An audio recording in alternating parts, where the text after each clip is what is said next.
এখন আমরা খাবো সেমাই পিঠা। সেটা হলো এই এলাকার একটা প্রসিদ্ধ খাবার, যেটা এই পিঠাটা।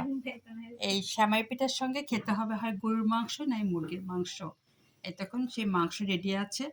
তার সঙ্গে আয়োজন আছে সব চুলার রান্না এটা।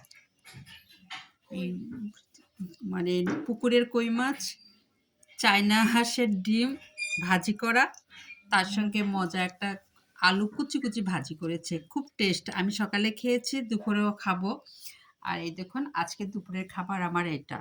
এটা খেয়ে আমি বিদায় নিব।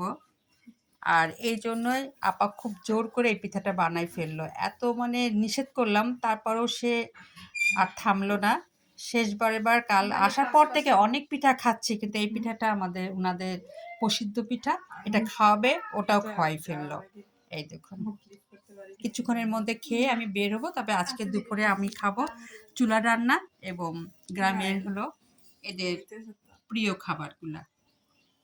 সবই এদের বাড়ির, কোনোটাই কিন্তু কিনা না। দেখুন